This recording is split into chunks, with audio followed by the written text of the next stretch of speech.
This podcast is brought to you by the blood culture instrument's Jubilant Alarm. After days of silently rocking and incubating, the instrument suddenly bursts into a glorious chorus of beeps and blinking lights, announcing that it has detected the presence of microbial life. It's a wonderful, immediate moment of diagnostic certainty, as you get to grab that glowing, positive bottle and know with absolute confidence that the patient is, not in fact, fine, and that something is very, very wrong.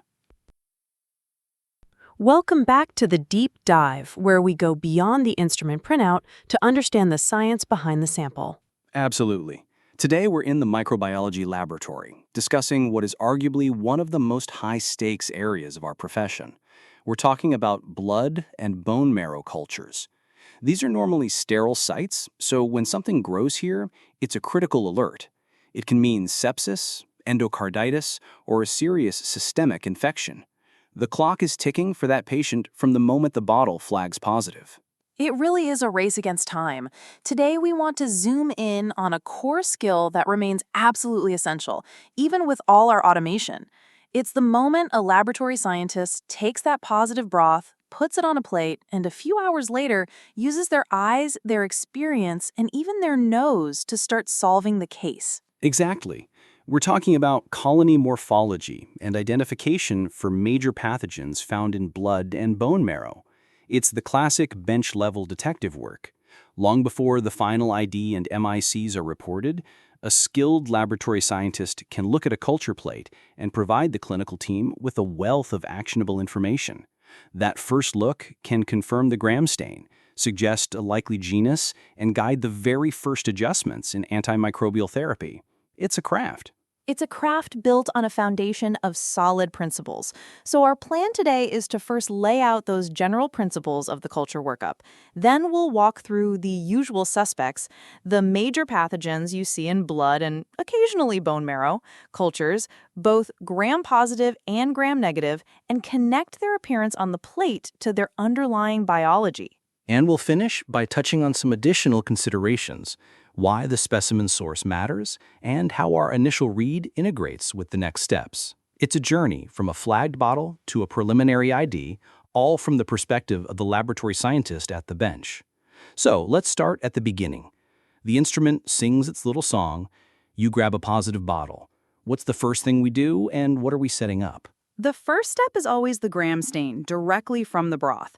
That gives us our first major clue. Gram-positive or gram-negative? Coxy or rods? Chains, clusters, or pairs? This result gets called to the physician immediately. While you're on the phone, you're subculturing that broth onto our primary media. And that media selection is purposeful. We're not just grabbing any plates. Typically, we'll set up a blood agar plate or BAP, a chocolate agar, chalk, and often a McConkey agar if we see gram-negative rods.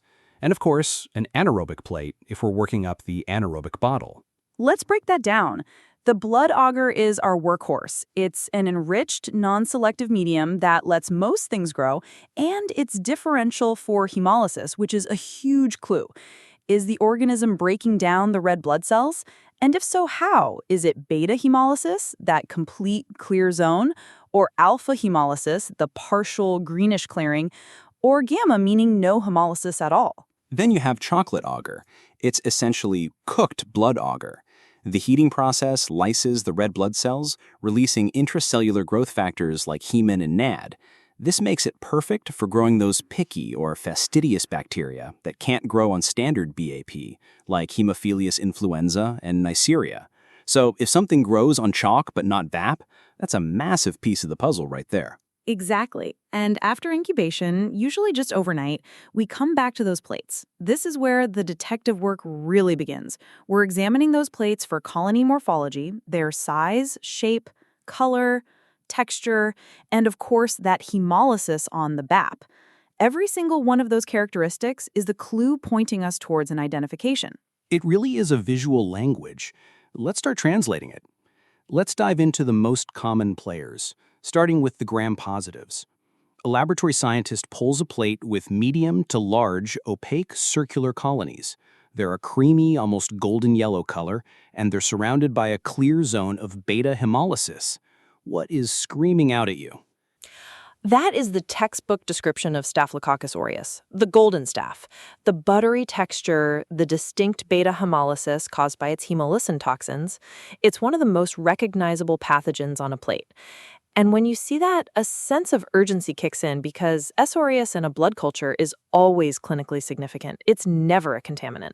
That's a critical point. And the spot tests we do right at the bench solidify this. You'd perform a catalase test. Bubbling with hydrogen peroxide confirms it's a Staphylococcus and not a Streptococcus.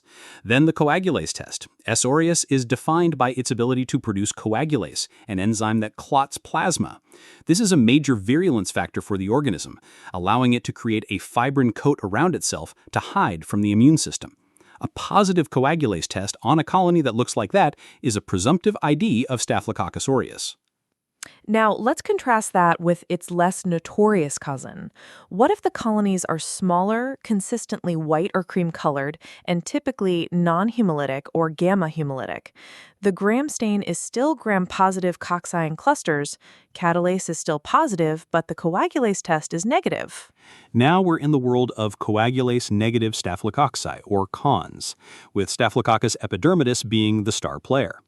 Morphologically, they are much less dramatic than S. aureus, but this is where the laboratory scientist's judgment is so important. Is it a true pathogen or just a skin contaminant from a poor blood draw? And the clues often come from the chart and the culture history, not just the plate. If CONS grows in only one of 3 sets of blood culture bottles, it might just be a contaminant.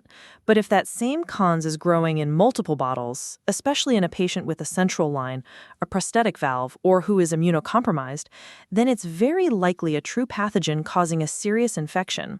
These organisms are masters at creating biofilms on medical devices. A perfect example of how our work isn't done in a vacuum.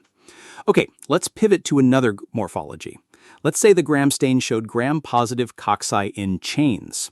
On the plate you see small, gray, almost translucent colonies, and around them there's this distinct zone of greenish discoloration. That's classic alpha hemolysis, and the first bug that should pop into your head is Streptococcus pneumoniae. The colonies themselves have a very characteristic look if you get the lighting just right. They can be mucoid because of their thick polysaccharide capsule, which is their main virulence factor. And as they age, they can develop a depressed center, looking like a coin or a checker piece. It's sometimes called a Drossman colony. That central depression is caused by autolysins, enzymes that cause the cell to break down from the inside out as the colony gets older. It's a fantastic visual clue. And the bench tests are straightforward. As a Streptococcus, it's catalase negative. The key differentiator is its susceptibility to opticin, a chemical we place on a disc. S. pneumonia is susceptible, so it won't grow around the disc, creating a zone of inhibition. It's also bile soluble. The colonies will literally dissolve when a drop of bile salt solution is applied. Right. Now, what if you see gram-positive cocci in chains, but the hemolysis is a stark, complete beta hemolysis? Now you're thinking about other clinically significant streptococci, like Group A strep, Streptococcus pyogenes, or Group B strep, Streptococcus agalactidae. The colony morphology might be a bit larger and more opaque than S. pneumoniae. Here, our benchwork shifts to figuring out the Landsfield group. For Group A, we can do a rapid PYR test, which will be positive. For Group B, the classic test is the CAMP test, which shows a characteristic arrowhead of enhanced hemolysis when streaked near S. aureus. Let's do one more major gram-positive player. The colonies are grayish, medium-sized, and the hemolysis is variable. Sometimes alpha, sometimes none at all. The gram stain shows gram-positive cocci, but they can be in pairs or short chains. Catalase is negative. What's our next thought? This is where we need to consider Enterococcus. Morphologically, they can be tricky because they can mimic some of the alpha hemolytic streps, but they have some very distinct biochemical properties we can test right at the bench. They are tough bugs. They can grow in high salt concentration, 6.5% NaCl. And they can hydrolyze escalin in the presence of bile, which turns a bile-escalin slant black. That black slant is a classic, very satisfying result to see. And identifying it as Enterococcus is critically important, especially with the rise of VRE, vancomycin-resistant enterococci. It signals to the clinical team that they may be dealing with a very difficult-to-treat multi-drug-resistant organism. A great rundown of the gram-positive cocci. Let's briefly touch on a non-bacterium we often see. You pull a plate and it's covered in creamy, white to off-white colonies. They're larger than bacteria, opaque, and you might notice a distinct bready or yeasty odor. That's a classic presentation for Candida, a species, a yeast. The gram stain will be a dead giveaway, showing large gram-positive budding yeast cells, sometimes with pseudohyphae. For a rapid presumptive ID of the most common species, Candida albicans, we can perform a germ tube test. You mix the yeast in serum, incubate it for a couple of hours, and look for the formation of germ tubes, small, hypha-like extensions under the microscope. It's a quick, simple, and very useful test. Fantastic. We've covered a lot of ground with the gram-positives. Now, let's switch gears. The gram stain from the bottle showed gram-negative rods. What are some of the classic morphologies we're looking for on the plates, especially on that McConkey agar we plated? This is where the story shifts. On BAP, many gram-negative rods, especially the Enterobacteriaceae family, look quite similar, large, gray, sometimes mucoid colonies. But the McConkey agar is where they show their true colors. McConkey contains bile salts and crystal violet to inhibit gram-positives, and it has lactose and a pH indicator, so it's both selective and differential. If the organism ferments lactose, it produces acid, which turns the colonies and surrounding agar a bright pink or red color. And this is a fundamental split in the gram-negative world. So if you see large, flat, pink colonies on McConkey, you're thinking of a lactose fermenter. What's the number one suspect? E. coli, or Escherichia coli. It's a strong lactose fermenter and often has a very characteristic look. Sometimes on an eosin methylene blue agar, it produces a classic metallic green sheen. Additionally, a spot indole test from the colony will usually be bright blue or purple, indicating a positive result. So pink on McConkey plus indole positive strongly suggests E. coli. What if the colonies on McConkey are also pink, indicating lactose fermentation, but they are extremely mucoid? So much so that if you touch a loop to a colony, it pulls up a long, viscous string. That's the classic presentation of Klebsiella pneumoniae. That mucoid appearance is due to its very thick polysaccharide capsule, a major virulence factor that helps it evade the immune system. Seeing that stringy mucoid colony is a huge clue that you're likely dealing with Klebsiella. Perfect. Now let's flip to the other side of the McConkey plate. What if the colonies are colorless or pale? That tells us it's a non-lactose fermenter, and this is where we have to bring in another critical, simple bench test, the oxidase test. This test detects the presence of the enzyme cytochrome C oxidase. We take a bit of the colony, rub it on filter paper with the reagent, and look for a rapid color change to deep purple. So let's run a scenario. The colonies are colorless on McConkey. They're large, flat, and spreading, maybe with a metallic sheen. They might have a bluish-green pigment diffusing into the agar. And most famously, the plate has a very distinct odor, often described as smelling like grapes or fresh tortilla chips. You perform an oxidase test, and it's rapidly positive. There is no doubt in my mind at that point, that is Pseudomonas aeruginosa. Every single one of those characteristics is a classic flag. The pyocyanin pigment gives it the blue-green color. The grape-like smell is unforgettable once you've experienced it. And being an oxidase-positive non-lactose fermenter is its core biochemical signature. It's another one of those organisms that puts you on high alert due to its intrinsic antibiotic resistance. It really is one of the most sensorially distinct organisms in the lab. The smell, the color, the morphology, it tells you everything. Okay, final gram-negative scenario. You have a non-lactose fermenter, colorless colonies on the McConkey, but it's oxidase negative. It's not Pseudomonas. What's a major nosocomial pathogen we need to be thinking about here? That would be Acinetobacter baumannii.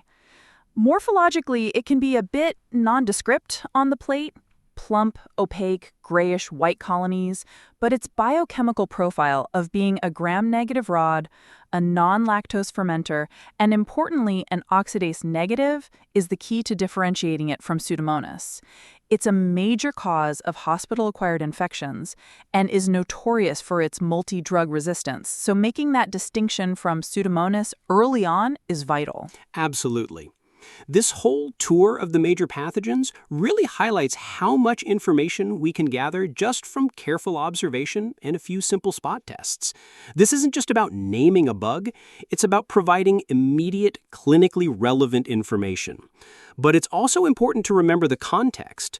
Let's talk about some of those additional considerations. The first one, as we mentioned with Cone S, is the specimen source and the number of positive bottles. The significance of an isolate is completely dependent on context. An E. coli in the blood is bacteremia. That same E. coli from a stool culture might be normal flora. Seeing a potential skin bug like Cutibacterium acnes in just the anaerobic bottle from one of 4 sets is very likely a contaminant. But if you're working up a culture from a prosthetic joint, that same organism could be the cause of the infection. That's a great point. Another consideration is that our initial read from the colony morphology is now the launching point for faster, more advanced technology. A laboratory scientist can see a gram-positive cocci in clusters, pick a few colonies, and put it directly onto the MALDI-TOF target plate. Within minutes, the mass spectrometer can give a species-level identification, confirming or refining that initial observation. The bench read directs the next step. Exactly. It's a beautiful synergy of classic skills and modern technology. Your eyes tell you it looks like Staph aureus, you perform a rapid coagulase test that's positive, and then the MALDI confirms it is indeed Staph aureus. That entire workflow from plate to confirmed ID happens incredibly fast and gives the pharmacy and the physician the confidence to tailor antibiotic therapy. So to bring it all home, while we have incredible automated systems, the role of the observant, knowledgeable laboratory scientist at the bench is irreplaceable. Being able to recognize that subtle alpha hemolysis, that mucoid sheen, or that characteristic smell provides the very first clues in a life or death investigation. It's about recognizing patterns and understanding what they mean for the patient. It truly is. You're not just growing bacteria on a plate, you're interpreting a story. Each colony is a character, and its morphology tells you about its weapons, its defenses, and its identity. Our job is to read that story accurately and quickly to help write a better ending for the patient. Well said. That feels like a perfect place to cap our deep dive into the world of colony morphology and identification for blood and bone marrow specimens. A huge thank you to all the bench detectives and microbiology labs everywhere who are making these critical calls every single day. Join us next time on The Deep Dive as we continue to explore the fascinating stories hidden within the sample.